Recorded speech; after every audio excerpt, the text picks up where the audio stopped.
Be here now.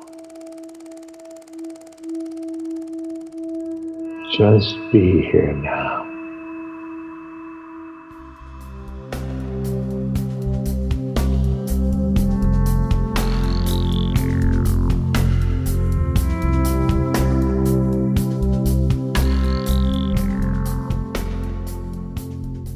Hey everyone, it's Raghu back with Mindrolling and a wonderful artist that's part of our fantastic Soul and Music series, Mikey Pauker. Welcome, Mikey. Thank you so much for having me, Raghu. How are you doing today? We're doing good. We're doing good because we have my old sidekick here as well, Shiva Baum. Welcome, Shiva. Wow, what a beautiful full circle here. Thank you for having me, Raghu. Mikey, great to see you. So for those of you, many of you may know Shiva by virtue of his association with Bhakti Fest for many, many, many years and in the satsang in the LA area.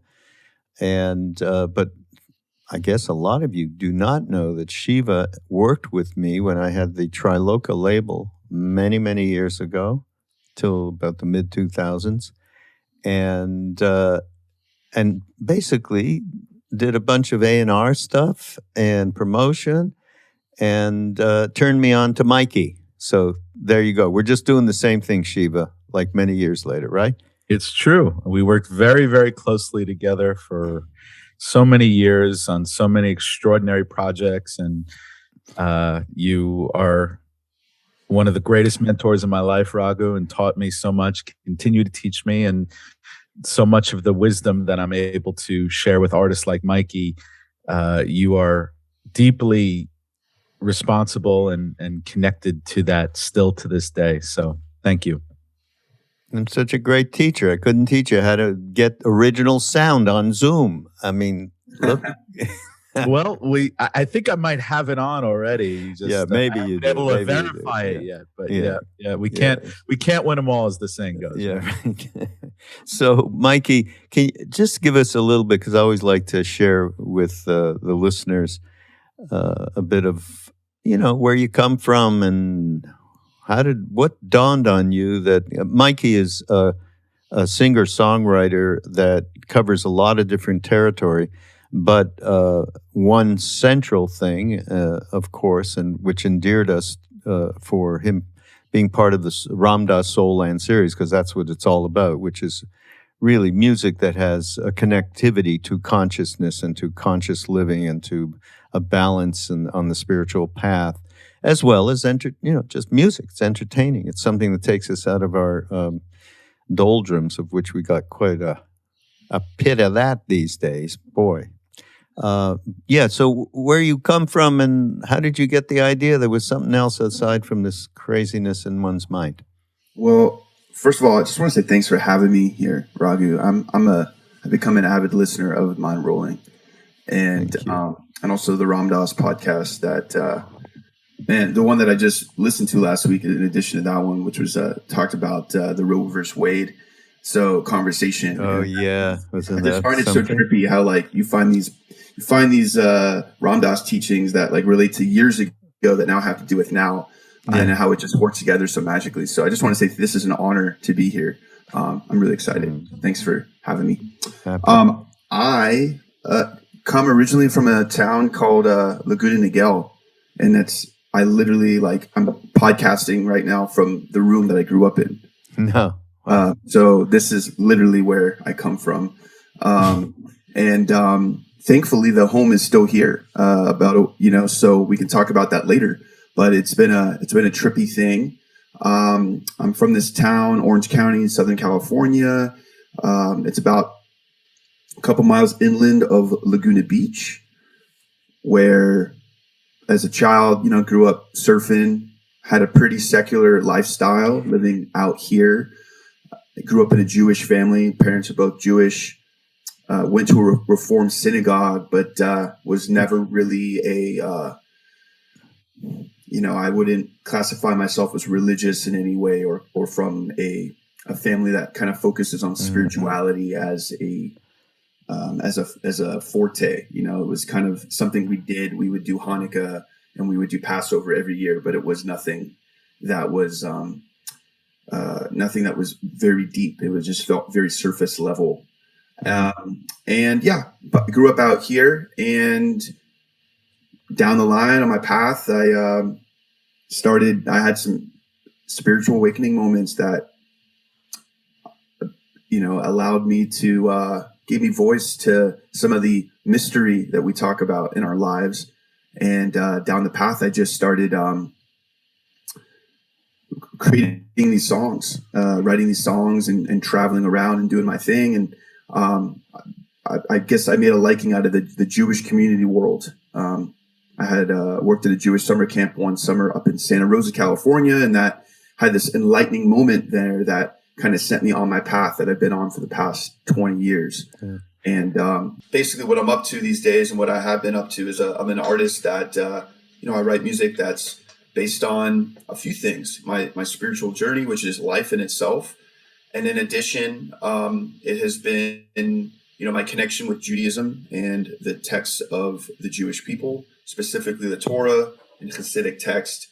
And I take these songs, these tropes that are universal in its nature, and I apply them to songs that, anyone could sing. And so that's what I'm out here to do. I'm here to connect people to God. And my ministry is through music and through dance. And yeah, that's what I'm up to these days.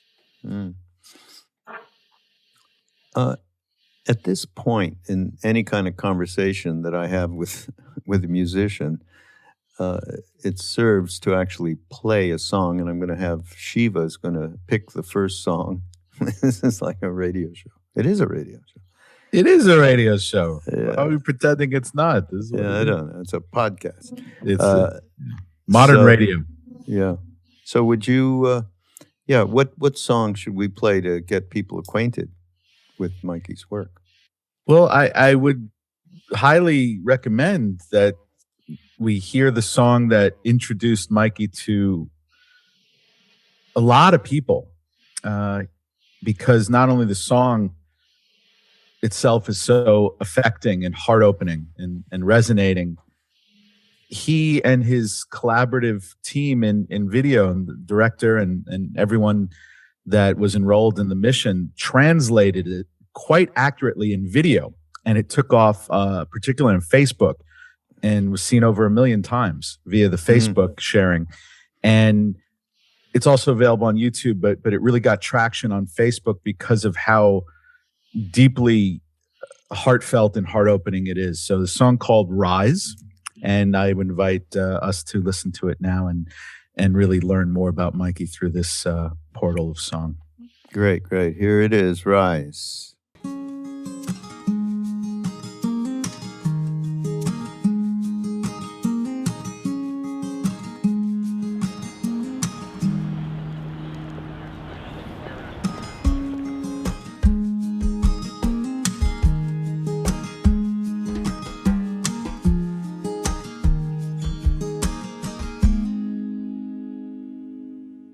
Compassionate eyes can rip your soul from your seas.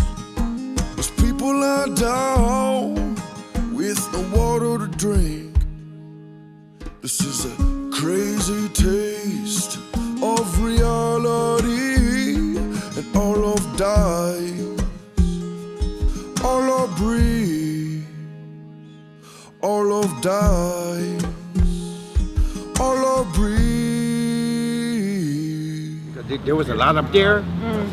I didn't get it. I short-lived my own life. We gotta rise up, we gotta stand up tall. Don't let this world lock you out of your soul. We gotta rise up, we gotta stand up tall. Don't let this world lock you out of your soul. Hey.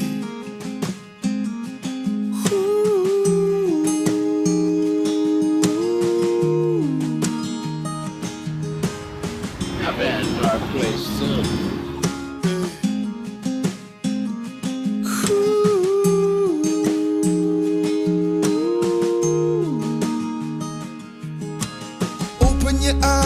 the sight. A million blessings disguising their light. The darkness in the world is real. Have right action, stand on your feet. No matter what path we choose, keep on circling the fracture or moon. All one people, stand up and unite. Everything is sacred, everyone is sacred. We gotta rise up, oh. We gotta stand up tall. Don't let this world lock you out of your soul. We gotta rise up, oh. We gotta stand up tall. Don't let this world lock you out. When we look inside, yeah, we see this ember. We know this light inside is our love. When we look inside, yeah, we see this ember. We know this light inside is some child. We're imitating stars that move across the shimmer. We know this light inside is our love. When we look inside and polish the mirror, we know this light inside is our love. When we look inside, yeah, we see this ember. We know this light inside is our love. When we look inside, yeah, we see this ember. We know this light inside is some child. We're imitating stars that move across the shimmer. We know this light inside is our love. When we look inside and polish the mirror, we know this light inside, yeah. We gotta rise up, oh. We gotta stand up tall. Don't let this world lock you out of your soul. We gotta rise up, oh. We gotta stand up tall. Don't let this world lock you out. We gotta rise up, oh. We gotta stand up tall. Don't let this world lock you out of your soul. We gotta rise up, oh. We gotta stand up tall. Don't let this world lock you out. Don't let this world lock you out. Don't let this world lock you out. I'm glad you guys are here with this. I am. Of your heart.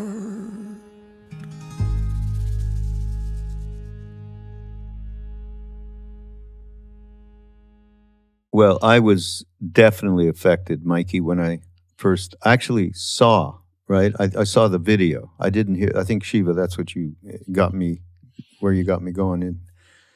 And, you know, it was true to all the values and the legacy of where we come from in India, and which, of course, most people are familiar with Ram Dass and Krishna Das. You know, just the humanness of being kind to somebody. You really displayed that. I mean, that's the most simple, direct words that I can use to call people's attention to it. And I, you know, we need a hell of a lot more of this. But how did it come to you? Well, the song actually came from a coaching session. So Shiva and I have been working together for, what has it been now, like 6 years or something? Been a pretty long time. So Shiva and I, when I say work together, it's like I call him, we have a session, and I think the first hour I basically complain. I take the advice that Raghu gave me all those years ago, and I just repeat it to you in my own voice. And that's really what it goes down. And songs get written and recorded and expressed. So yeah, keep going. But that's essentially what I do. I get on this call with you, and like, you know, I talk about my life and as a human being, you know, woe is me. You know, it's a way that for me, how I, you know, transform and learn from just putting everything on the table. And then you listen, and then it's like Shiva becomes like a conduit. That's my experience. Like Shiva, he says things that it could be Shiva. It could also be God speaking through Shiva, right? We're talking about mediumship here. So, and he had this thing that came through. He said, we can't let people get locked out of their heart. We can't let people get locked out of their heart. Like, we need to rise up. Shiva said this. And I just started writing. This is kind of how a lot of what and people don't really talk about this very much.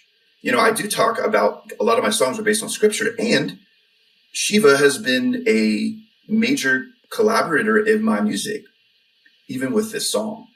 And it's been messages that have come through him, and it's very special. It's a very special thing to work with somebody who you deeply trust. And then when they speak through you, I'm able to take what he took and then create a song kind of based on that, but based on my own personal journey. And for me, I'm no stranger to feelings of grief and suffering. It's not like I had a hard, I was growing up comparatively to other people, but as a human being, I had, I was diagnosed as a young child with depression, and I had anxiety issues. And I think that, I speak, there's a lot of musicians out there where, we talk about that music it's like a lot of us dealt with these emotions, and we still continue to do so. So it doesn't make me different than other individuals. But I know that if it wasn't for the struggle, if it wasn't for the anxiety, I probably wouldn't be doing what I'm doing. And so music has been a language to help create meaning and for myself, and I know others as well. And that's what this song is talking about. It's talking about rising up, speaking of the vulnerability, because when we do these things, we're able to de-armor and de-escalate. When I put on the table that I'm struggling and I'm in a dark place, right, in the video, I'm in a dark place and I'm afraid you're going to judge me if you know how I feel. When another person sees that sign on the street, I guarantee you, Raghu, and I guarantee you, Shiva, right? Everyone listening, that you probably felt that way, but you felt too afraid to share that vulnerability. But when you read someone else, you don't feel so alone anymore. You don't feel this isolation that I'm guessing most of us feel. And when we're able to speak clearly in a safe way, in a safe container, with individuals, or just on the street and hold up a sign, that creates a lot of freedom of expression. And it goes to show in a radical way that we're all mirrors. We're all souls on this journey who experience pain. We can experience suffering and the joy and all the other emotions.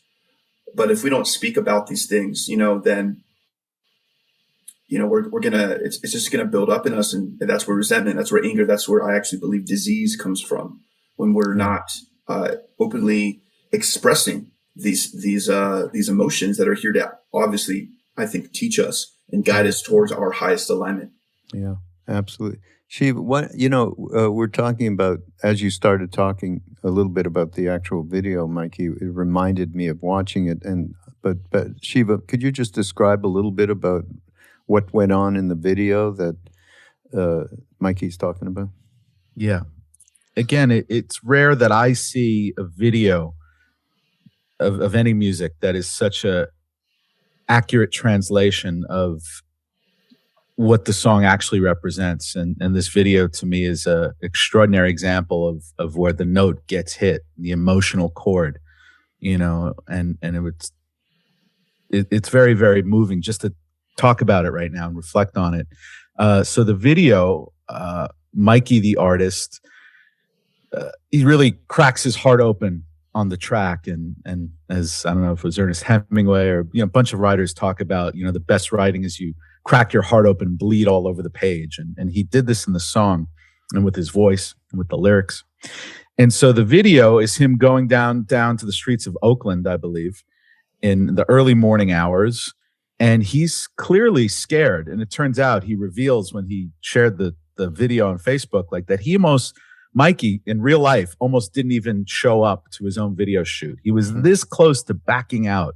That's how terrified he was to go through with this. And what the concept is, turns out Mikey could perhaps talk more about it in a moment, a thing called a vulnerable rally, where a group of courageous, what I've described as yogis, okay, really just bringing their courage onto the streets, and writing down on cardboard signs of revealing some of the things that, Ram Dass would talk about this a lot. I heard him in, the things that if you knew this about me, I believe you wouldn't love me anymore. So I'm terrified. You can know anything else about me but this. And so it's a group getting together and sharing and expressing some of these deepest fears and courageously breaking through together, and then creating that force field of courage and love and strength and compassion for our human predicament. And there's a healing that happens. And so the video is a documentary about that, put to Mikey's song Rise, which is about that. So that's the context. Yeah. You'll get it right away. Everybody, we'll have a link up in the show notes so you can immediately watch that, because it is really special, and it's what turned me on, that video, not just the song, but just Can I ask you a question, Raghu? Yeah. I mean, maybe this is edgy for you in this moment, but I like edges. If you were to hold a sign up right now, maybe if you want, if you could hold up a sign right now and share something that maybe you don't share with your listeners today, and expressing vulnerability, is there anything that like you might want to share in this moment that would could build a bridge with some of your listeners that they might not have that experience with you in other circumstances, but it might be something that could be helpful right now. Okay, what has come to me is almost a non sequitur. It doesn't really respond to you, to what sign I would hold up in the context of the song Rise. But I'm going to tell it to you anyhow, because what can I do? My sign, which would be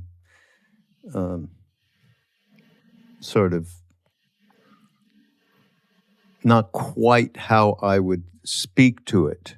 And I'm not sure how I would speak to it, but I'm going to use somebody else, how they spoke to what this is, which is this deep sadness over what happened yesterday with this school massacre. And I didn't know about it, and I watched the Warriors, Golden State Warriors, because I love basketball, and I loved them, and I love them for their values, as most especially the coach, Steve Kerr, but players as well. He speaks out all the time. And then after the game, I just, there was a press, I thought, oh, that's the press conference for the post-game thing, which they lost. But no, it was him getting on before. You must see this. I mean, on YouTube. Steve Kerr it's all over the news, and basically railing out at the Senate for not passing a simple law that would check people before they were able to purchase automatic rifles, guns, whatever. I don't know the details of what the thing is, but he was banging on the table. How do we let this go on? How do we? And I felt that same pain. I mean, he really expressed it. So, yeah, that's the thing that came to me in the moment, and that harks to, of course, Ram Dass and the way that he took social action, the way that he first took inner social action so that he could straighten himself out before he could even make any kind of public gesture. Because if it had anger in it, he knew it would not have any beneficial results whatsoever. Now, Steve Kerr, he did have anger. It was a righteous anger. It wasn't a hateful anger. So the anger's okay. It's what perspective you're coming from. Is there a meanness? Is there something you're dumping all the other bullshit in your life about this particular thing, and it becomes toxic? Or is it just, a natural outrage for something like this, which is so beyond any belief? Anyhow, so that's a real left-hand diversion. It's so interesting that we're taping this episode today, a day after this horrific tragedy in Texas. And the day after, to me, it's almost more affecting than the day of.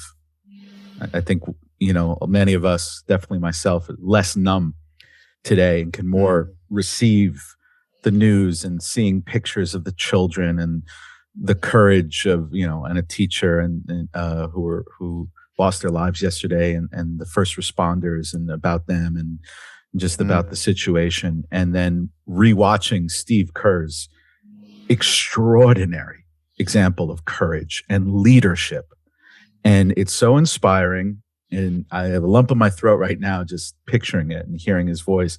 And it really is about how this song got written, which was out of a conversation I had with Mikey about there are things in the world that are so horrific and so heartbreaking that if you let them, they will lock you out of your heart.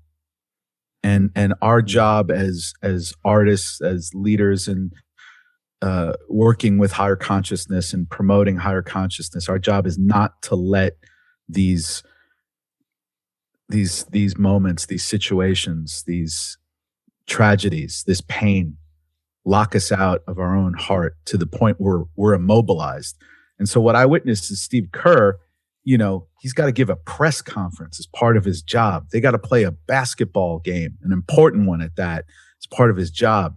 And 400 miles away, 18 children and, a teacher or more. I mean, who knows what the actual body count is now at this point. Yeah. Okay. 2 teachers and children in addition are, slaughtered. And he's like, you want to talk to me about basketball? Yeah. No.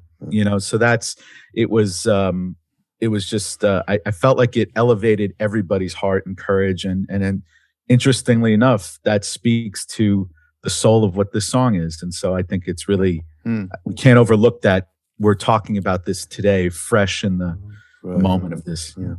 And Raghu and Shiva, I really appreciate you brought that moment up. I watched his speech yesterday, and I thought it was riveting because you don't see coaches have these kinds of conversations. And the way that he actually ended the press conference, he got up and just left. He was just, we got to do something. And I agree. I think that, I appreciate you bringing this up. It's not just gun reform. We're talking about a horrible health crisis in the United States based on this isolation from we're still dealing with the pandemic. It's been over a couple of years. And in addition, what's happening without gun reform, we have these senators that aren't doing anything, right? So there is this anger, but I feel like from the anger, we can make a difference. And I'm really hoping that we can actually make a difference. And I don't know if here's what he said. Just I knew there was a point about exactly what he said that I have to include here. He said, he pleaded, he implored everyone listening, don't be numb to this. Don't look away from this. Don't check out from this. Deal with this. Feel this suffering and do something about it. Yeah. Well, I'm going to move another sideways. And that's around. I think you talked about your Jewish interest. It's not the right word. You've gravitated towards the mystical part of Judaism, in my take of what you've been doing, in a very, very definitively focused way. It's not something. I mean, I come from a Jewish background as well, but that has never happened. Although I've appreciated some of the mystical aspects of Judaism, and gone through it a little bit, but you're also interested in Hinduism, and particularly maybe even Hanuman. Is that right? Yeah, you've definitely been picking that up a bit. I mean, I was even thinking about that recently. What am I becoming? Yeah. Well, that's what I thought. Then add on a little of Rastafari, and you got those three. That's kind of is there a mixture of you that way? Certainly in influences. I mean, in ways, yes. I mean, you know, I am an avid. I'm a deep student of Bob Marley, and specifically, you know, I've studied elements of Rastafari, but I'm not. I wouldn't say that I claim to be one. I mean, look, if I were to smoke a joint and take one hit, I would be completely high for like a day. So I don't think I could hang with that. But I'm just a sensitive guy. What can I say? But you know, when I sing a lot about Jah, you hear it in my lyrics. You know. Yeah, that's why I said this. This is right. You know, well, the real. word Jah comes from the word of like in Hebrew, right? So if you don't know the language, hallelu means blessed be, or blessed is, and the word hallelujah, Jah, it's one of the names of God. You know, there's like hundreds and hundreds of names of God, but you know, I relate to the essence in that way, and that's the relationship and the name that you know is the connection that I've had the deepest connection with. And you know, I do listen to reggae music, and so you know, it's interesting. A lot of my listeners who are Jewish, sometimes I think they hear Jah and they're like, you know, they're so shocked. When in fact, you know, there's many names of Creator and the many manifestations of Creator, even though there's one, which we believe in, but there are many manifestations. And so, you know, I have my like wrestlings and my qualms, with I guess Jewish theology in a bit, but I also, as of late in the past couple of years of working with Shiva and playing these yoga festivals and getting to know Jah Utal personally and getting to know Krishna Das personally, and and playing like the Festival of Colors, you know, which is holy, the holiday, and spending time with all these Krishna devotees all the time, like, and spending time with Gauravani and Vish in Florida, you know, like I've learned about the practices of people who are, you know, followers of Krishna and people who are followers of Hanuman. And I'm not necessarily, you know, I don't necessarily yet think that these manifestations are separate than God. To me, it's like it's different names of Creator, even though I have people that believe it in certain ways. I have personally started noticing from my own spiritual journey, my life, is that I would, for instance, I want to tour Shantala. You love Shantala, right? Benji. Mm-hmm. I met Benji at Bhakti Fest. Okay. I met him because the Kirtan rabbi invited me to come and sing at Bhakti Fest. Kirtan rabbi, right? Yeah. Yeah. And Johan, a homie of mine, you know, and he's like, Mikey, I want you to come. I led Shabbat at Bhakti Fest. I led a song there. Benji was playing Esraj. I didn't even know what an Esraj was. I was like, what's he doing with this violin? It's like upside down. And we connected and it was awesome. And then I got invited to the Chant for Change, the Lincoln Memorial with Gauravani to represent the Jewish faith with the Kirtan rabbi, with Sweet Honey in the Rock, with Fani Fiala. And I showed up and I did that. And Benji got to know each other. We got to play some more music. And then eventually Benji was like, you know, he said, my parents are Holocaust survivors. I would love to, I would love to find a way that we can collaborate. What can we do? So I led Shabbat on a Friday night at Bhakti Fest again. Benji came, he played tablas with us, and his wife Heather sat right in the front. And halfway through davening, which is prayer, we're leading Kabbalat Shabbat. We're welcoming in the Sabbath bride. It's this moment where, you know, the Sabbath bride comes to join us every Friday night, which resembles like the deep waters, resembles the expansiveness of this 24-hour period called Shabbat. Heather's in the front. His wife is weeping. She's just having this experience. And, you know, after services at Bhakti Fest, she comes up and she says, you know, Mikey, like I've never felt this before. And we want to connect. And so we stayed connected. So then a couple years later, we go on the road together. We call this tour the Shalom Tour. You know, I think it's called the Shalom Tour. Yeah. It was basically like, maybe I got the tour name wrong. but I have to look it up. Regardless, we went on tour. Shalom. Emphasis on Om.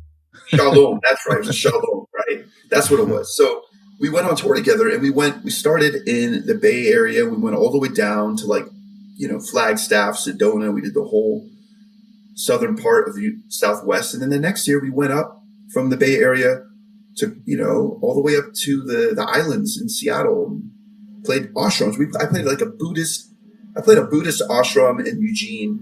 And then in Portland, we played a Hindu temple, an ashram. And what we did on this tour was we blended their music, which they're Shivites, but they're also devotees of Maharaji.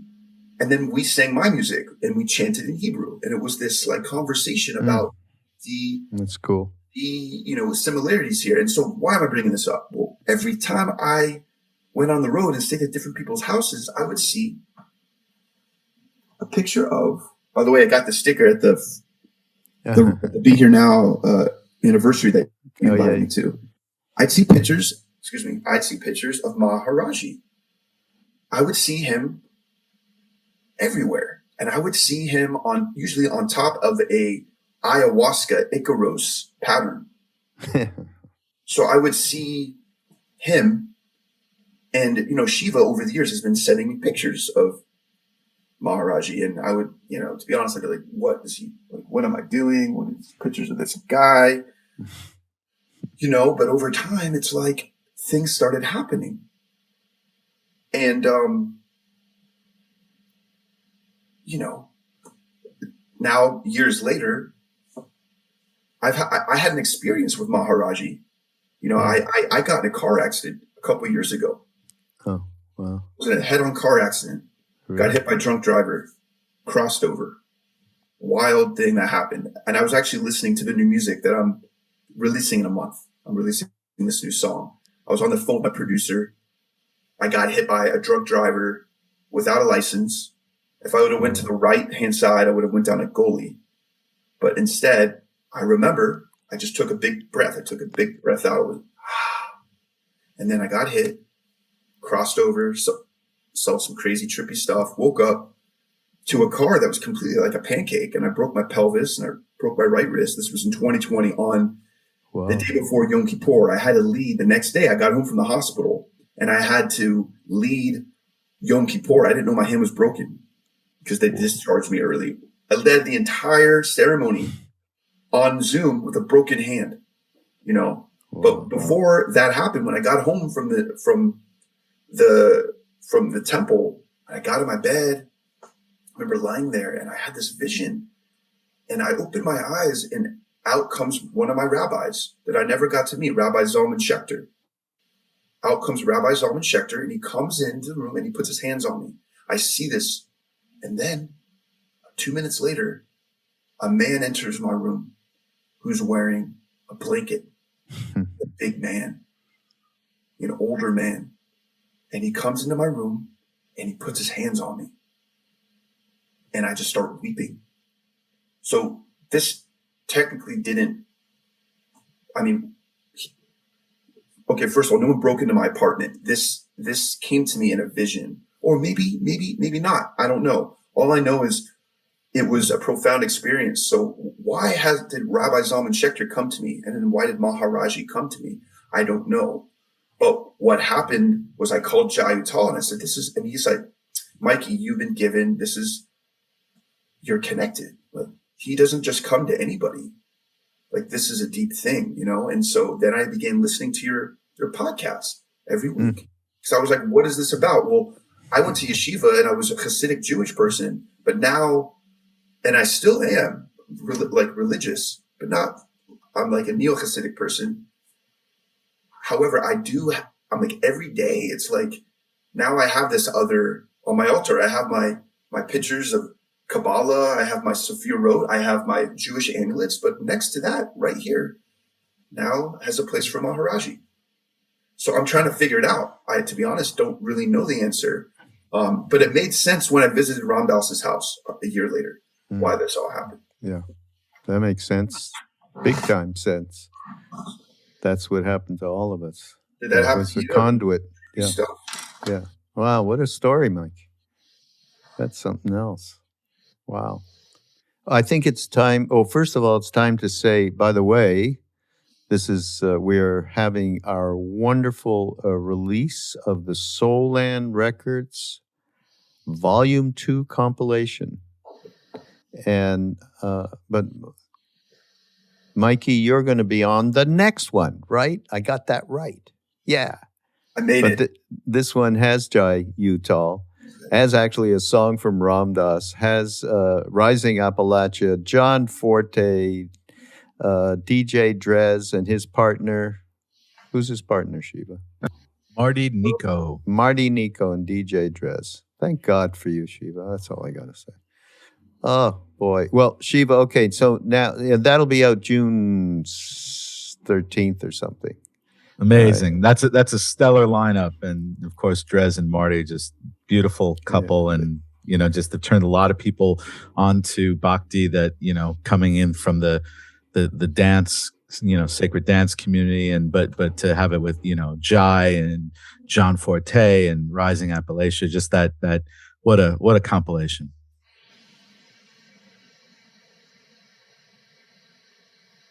Sorry there. I muted myself because the old garbage truck just went by. Oh, the bane of my podcast life. Shiva, what about another song? I think we, and, you know, something more diverse and that represents. Yeah, yes. We're picking the hits here, Mikey. And you have to just sit there and take it. Well, I'm definitely, before we wrap, curious about hearing a little bit about Mikey's upcoming song that's going to be released very soon, that this audience especially will deeply gravitate toward that. But before we hear about that, we're going to play a song that is actually starting to really catch on now. And it was written in the heart of the pandemic. And it's a powerful story how that song came about.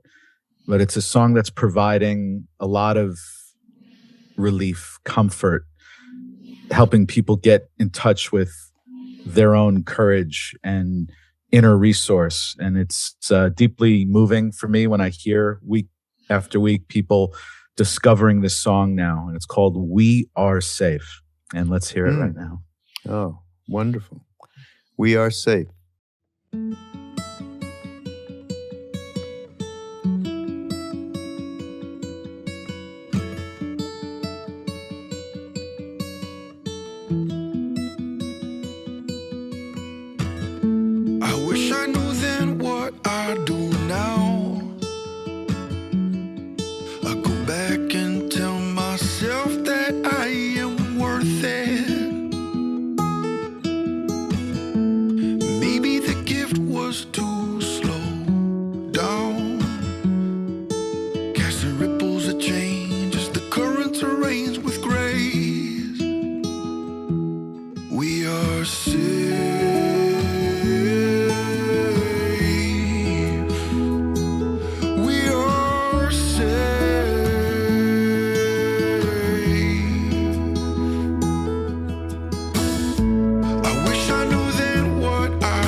Wow, and that is just the title of the song is enough, really.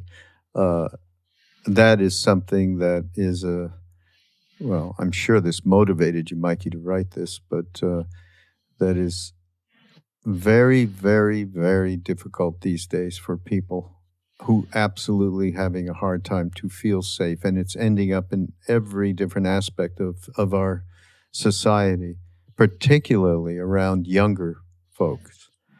And if you look around between the environment and the polarization in the country and of course the war and the pandemic, I mean, this is extremely a set of unbalanced circumstances that you really need to feel safe through. So, kudos on that. Yeah. What was the song though? The new song. Tell us about that. Shiva was mentioning. The new song, Great Spirit. Great Spirit, yes. Coming soon, very, very soon. Yeah, it's going to be coming out next month. So, going to be announcing all the details on that. But yeah, Great Spirit is a song I wrote around the same time when, the world was collapsing. It's the first time in, I don't know, many, many years where as you know, the music industry shut down. 2020 had to, with the forest fires, and I just basically felt like we were under this pressure cooker. And I wrote this song. It came through talking about the idea that musicians like myself, I'd go on the road for months at a time, and I had the time to reflect about that, months at a time, and you're staying in these hotel rooms, and we play these like big shows. We get back to the hotel room. It's so hard sometimes to ground down, and we might might have a drink, or might smoke, or we might do whatever. Or other people, like for myself, I've never gotten into hard drugs, anything like that. Like thankfully, I've never gotten to heroin or doing cocaine or anything like that. But I know that these things can help. They say this to these musicians, that it helps bring them down from their high, right? So for me, I was, drinking every once in a while, or I was, staying up too late, or there were other things that were going on. But I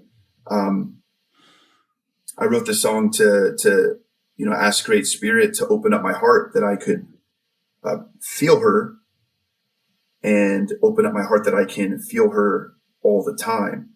And it's a mantra that really just talks about that relationship that's really based on reciprocity in itself, not just asking for help, but then how are we also tending to that relationship over time, where we can continue to give back. And I think part of the giving back is giving our gifts and being vulnerable and being authentic and continuing to water the earth, both physically, the earth plane, but also pleasing Creator. And I know that in the Hindu faith, people do that, making offerings. We do that too, Jews. We make offerings to the sacred fire. We make offerings of cedar and sage and tobacco, like other indigenous cultures. There are ways to feed spirit, but in a way, without offerings in that way, we can also give back by being authentic and asking for help. And that's really what the song is. The song asking for help. Beautiful. Raghu, I when I first heard the song, it reminded me of Mikey moving into a deeper layer of his practice and his artistry, and what he's interested in, the story he's interested in telling to his audience and connecting with his audience on those conversations. And it was like when Krishnadas went into the album Door of Faith, it reminded me of that level of evolution where we finally got to peer into the actual spiritual practice in real time of this artist, and that's like Door of Faith, for anyone who hasn't heard that album by Krishnas, it's extraordinary, revealing, and and completely different. It is not call and response. It is prayers, and it was done with Rick Rubin, one of the great producers of our time, and we will get a link for that one too. We should get a link to totally. How about Bob Marley, the first Bob Marley record or something? I mean, Forever that was Love a game Ja changer off of Uprising. The first one and right, the last. there you go. Anything, Yeah, but this I just felt that everyone knows what it's like to be in a moment of spiritual crisis or a crisis of faith, and when all you feel so alone, and the only thing that could be in that moment is you and your spiritual connection, whatever that is. And it's a song that really speaks to that. And to me is another example of reaffirming faith. And it's an anthem that, inspires that. So that's, I thought it was great to bring up here today. Yeah, no, absolutely. And I think that safe place, and we should mention this as well, because it's really what we're about, Love Serve Remember Foundation and ramdas.org and the Be Here Now Network. It's about getting with each other one way or the other. That is a space that we can feel safe in, because we can see that we all have the very similar issues, and we develop trust with people who are like us on a path of finding out who we truly are and not being caught in who we think we are. And that is a very powerful experience especially in terms of feeling safe, I would say. So, yeah, right on. Who are the other musical influencers for you, Mikey? Well, I did mention Bob Marley, so I want to say that again.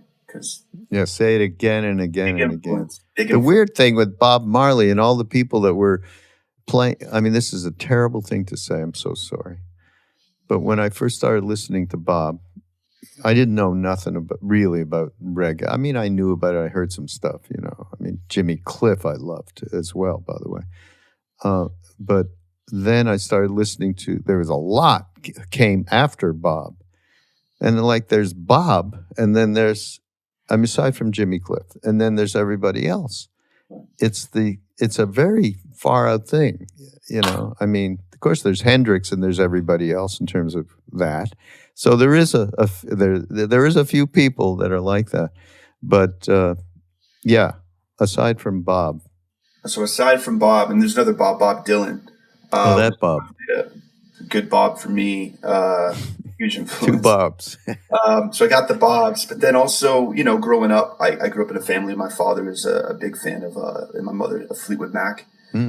So actually my first concert I ever went to was seeing them at the reunion tour with, when they did Tusk with the USC.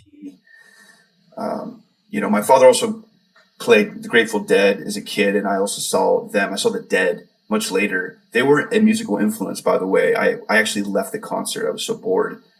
But years later, now I actually really enjoy the Dead. So, by the way, just a perfect moment to if there's one soul listening to this podcast episode who has not heard Raghu Markus interview Oteil Burbridge of Dead and Company, the current iteration of the Grateful Dead, please go back, and it's a recent episode. Find it, hear it. As somebody who loves that music, I could tell you it's a not to be missed episode. So thank you, Raghu, for that service, connecting, Ram Dass and Jerry Garcia and through the great Oteil Burbridge and the work he's doing. Yeah, that had that great thing. I read Ram Dass's eulogy to Jerry. Yeah, that was phenomenal. But, Oteil is a phenomenal human. So that is always such a delight. Totally. Okay, we got the two Bobs, though. I keep going back. Yeah, we're going to keep on that level. Well, so there's a whole thing, right? When you grow up with a father who's really into, my father had a great taste, and my mother, music. Then my youth hit, and I grew up in Southern Orange County here. And the funny thing was, we had a huge hardcore scene. Oh, really? Christian hardcore scene, actually. And we would gather at churches. And they were some of my favorite bands. Like when I was a kid, there's this band called Under Oath. They're like a Christian rock band that was screaming about God. They weren't singing, they were screaming. And there was like 400 kids moshing in a mosh pit in a sweaty ass church in Southern Orange County. And I was like rocking out, going to these hardcore shows. And they would stop and they'd be like, I want to, we want to invoke Jesus. And as a Jewish kid, I'd be like, what the hell is going on? You know, and I don't know, but I loved Christian rock music growing up. I was a huge fan of U2. I mean, they're not technically a Christian rock band, but you know. Who? U2? I think U2 was originally when they started. That's what they did. But I was always attracted to faith-based music. And then hip hop came in college years. When I was at San Francisco State, I got into hieroglyphics. I got into like living legends, and I started listening to like old Biggie and listening to Tupac, and now like even now listening to, there's incredible hip hop out there. And I would say that I'm still finding music that's deeply inspiring me. And one of those records I'd say right now that came out this week is Mr. Morale and the Big Steppers by Kendrick Lamar. This new album that Kendrick Lamar just dropped, I would say is one of the most profound albums I've ever heard in my life. Really? He's profound, Kendrick Lamar, for sure. I don't know if you would agree with that, Shiva, but man, definitely. And Rolling Stone is already, not shockingly, but they've identified the song that our colleague, the great Daniel Conscious Krieger, a Bhakti yogi, tried and true, was part of that production team. And the song he worked